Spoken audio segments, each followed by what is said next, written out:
ওচৰত এডোখৰ ঠাইত ৰসুল সাল্লাল্লাহু আলাইহি ওয়াসাল্লামে কোৰআন তিলাওয়াত কৰি আছিল। এই কোৰআন তিলাওয়াত কৰি থকা অৱস্থাত ওচৰৰে জিন পাৰ হৈ গৈছিল। ওচৰৰে জিন পাৰ হৈ গৈছিল আৰু জিনে সেই ৰসুল সাল্লাল্লাহু আলাইহি ওয়াসাল্লামৰ কোৰআন তিলাওয়াত শুনিছিল। শুনি ইমানেই ভাল লাগিল, ওচৰত আহিল ৰসুল সাল্লাল্লাহু আলাইহি ওয়াসাল্লামৰ ওচৰত আহি তেখেতৰ লগত পৰিচয় হ'ল আৰু সেই জিনে তাতে ইছলাম গ্ৰহণ কৰিলে। এতিয়া যি ঠাইত ৰাসূলুল্লাহ সাল্লাল্লাহু আলাইহি ওয়াসাল্লামে কোৰআন তিলাওয়াত কৰি আছিল আৰু যিখিনি ঠাইত জিনসকলে ইছলাম গ্ৰহণ কৰিছিল সেই ঠাইত এতিয়া মছজিদ নিৰ্মাণ হৈছে, যাক কোৱা হয় মছজিদ-এ-জীন। আমি নিশ্চয় সকলোৱে দেখিছোঁ মছজিদ-এ-জীন হাৰাম শৰীফৰ পৰা অকণমান আগুৱাই আহি জান্নাতুল মুআল্লাৰ ফালে যোৱা যিটো ৰাস্তা আছে সেই ৰাস্তাটোতে পোৱা যায় জিন মছজিদ। আমি আছোঁ বৰ্তমান জিন মছজিদৰ ওচৰত।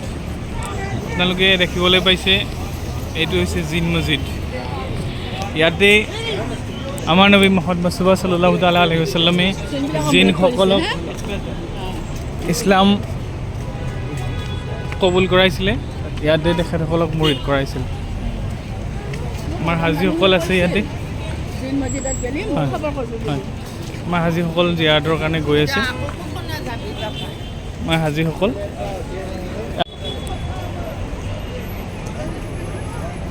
এইটো হৈছে জিন মছজিদ। ইয়াতে এটা পাৰ্টত পুৰুষসকলে নামাজ পঢ়ে আৰু এটা পাৰ্টত মহিলাসকলে নামাজ পঢ়ে।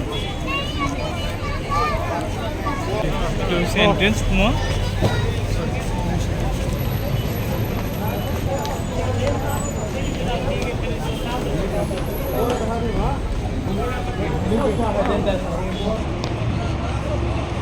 আমাৰ হাজীসকল জিন মছজিদত লৈ আহিছিলোঁ। জিন মছজিদৰ পৰা জান্নাতুল মুআল্লা জিয়াৰাত কৰিলে। এতিয়া আমি তাৰ পৰা উভতি আহি আছোঁ।